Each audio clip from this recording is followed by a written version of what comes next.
یہ رحیم یار خان کا علاقہ بستی بہرام لغاری ہے اور یہاں پہ کچھ دن پہلے ہی ایک ہی خاندان کے 11 لوگوں کی اموات ہوئی ہیں. تو بتایا یہ جاتا ہے کہ جو بھی لوگ یہاں پر جن کی اموات ہوئی ان میں زیادہ تر تعداد جو ہے وہ چھوٹے بچوں کی ہے جن کی عمریں 18 سال سے کم ہیں. میرے ساتھ یہاں پر کچھ وہ لوگ متاثرہ خاندان کے لوگ موجود ہیں جو جن کے گھر میں یہ اموات ہوئی. ان سے تھوڑا سا جانتے ہیں کہ ہوا کیا، کیسے یہ شروع کیسے ہوا. السلام علیکم جی. مجھے یہ بتائیں کہ پہلے کس کی موت ہوئی اور کیا اس میں علامات کیا تھیں اور کیسے ہوا؟ پہلے سلمہ بی بی کی اموات ہوئی اور اس میں علامات یہ تھیں کہ اس کو تیز بخار ہوا، اس کے بعد اس کو پسینہ شروع ہو گئے اور 3 گھنٹے کے اندر اندر اس کی ڈیتھ ہو گئی. اور پھر اس کے بعد باقی لوگ جو ہیں ان کے باقی لوگ بھی ایک دن ان کو بخار آتا، دوسرے دن وہ بھی ان کی ڈیتھ ہو جاتی تھی. یہی علامات تھی سبھی میں. اور یہ ساری 11 ڈیتھ ہوئی ہیں ان سب میں یہی علامات ہوئی. اور یہ ساری 11 ڈیتھس جو ہیں یہ کتنے دنوں کے اندر اندر ہوئی؟ یہ 12 دن کے اندر میں. تو یہ سارے لوگ ایک ہی گھر میں رہتے تھے؟ نہیں، 3 جو علیحدہ تھے، اعجاز، عمیرہ اور رابعہ علیحدہ تھے، ان کا 200 فٹ کا فاصلہ تھا. آپس میں زبیدہ اور ان کی والدہ تھی، وہ آپس میں بہنیں تھیں. 18 سال سے کم عمر کے بچے جو ہیں وہ کتنے تھے اس کے ساتھ؟ اس میں تھے کہ وہ 8 تھے. یہ اموات رپورٹ ہونے کے بعد اس گاؤں میں یہاں پہ محکمہ صحت نے ایک میڈیکل کیمپ لگا رکھا ہے جہاں پر لوگ آ رہے ہیں، ان کو جو شکایات ہیں ان کے لیے ان کو ادویات دی جا رہی ہیں، ان کا علاج کیا جا رہا ہے. میرے ساتھ ڈاکٹر صاحب موجود ہیں جو اس کیمپ کے بھی انچارج ہیں اور یہاں پہ قریبی جو BHU ہے اس کے بھی انچارج ہیں. اور انہوں نے انیشلی ان کچھ لوگوں کو دیکھا بھی جن کی بعد میں ڈیتھ ہوگی. تو ڈاکٹر صاحب مجھے یہ بتائیے کہ کس قسم کی علامات تھیں ان میں اور یہ علامات سے آپ کو کیا پتا چلا کہ ان میں کس قسم کی بیماری تھی؟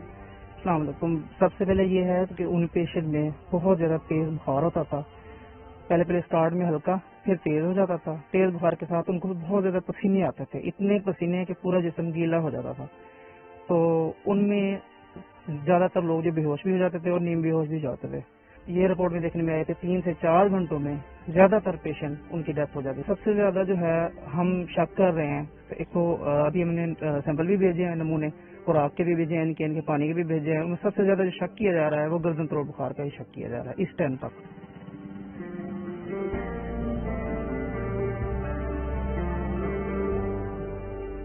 ابھی تک جو ہمارے فزیشنز نے ہمیں رپورٹ دی ہے اور جس طرح سے ڈیزیز کے پیٹرن کو دیکھا گیا ہے اس کے حساب سے تو انسیفلائٹس لگتا ہے جسے گردن توڑ بخار کہتے ہیں. جو ہماری بستی بہرام خان لغاری میں اس طرح کے کیسز رپورٹ ہوئے ہیں بیسیکلی پہلے GPs کے پاس یا لوکل ڈاکٹرز کے پاس مینیج ہوتے رہے، اس کے بعد وہ اسپیشلائز ہیلتھ کیئر میں آئے. عموماً اس طرح کے پیشنٹس کا چاہے وہ پیڈز میڈیسن کا وارڈ ہو چاہے وہ ایڈلٹس کا ہو، اس میں نے جو انسیفلائٹس کے پیشنٹ زیادہ آتے ہیں. اتنا زیادہ اس کو بادر بھی نہیں کیا گیا اور شیخ زید ہاسپٹل رحیم یار خان میں جو کیس رپورٹس ہوئے ہیں وہ ایٹ دی اینڈ اسٹیج ہی ہوئے.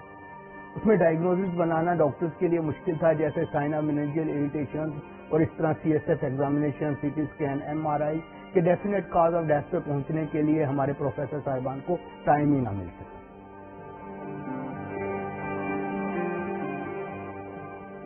بیسیکلی جو پیٹرن ہے مختلف لوگوں کا کہنا مختلف ہے، لیکن میرے خیال میں جو ہم نے پوری ہسٹریز وہاں پہ لی ہے، کوشچنریز کی ہیں، ان میں تقریباً سب نے ٹائم لیا ہے. آپ کہہ سکتے ہیں 48-72 آورز تک وہ اس تکلیف میں رہے ہیں. بخار ہوا ہے، پہلے لو گریڈ ہوا ہے، پھر ہائی گریڈ ہوا ہے، پھر سویٹنگ ہوئی ہے، پھر انہیں نیک ریجیڈیٹی فیل ہوئی ہے اور سانس لینے میں دشواری ہوئی ہے. اس کے بعد ان کی ایکسپائری ہوئی ہے. جو آخری ڈیتھ ہوئی ہے وہ 3 تاریخ کو ہوئی ہے. اس کے بعد سے ہم نے کانٹیکٹ ٹریسنگ وہاں سے کی ہیں، لیکن اس میں سے ابھی تک کسی قسم کی بھی ڈیتھ رپورٹ نہیں ہوئی ہے، نہ ہی اس پیٹرن کی کوئی ڈیزیز دوسرے پیشنٹس میں آئی ہے.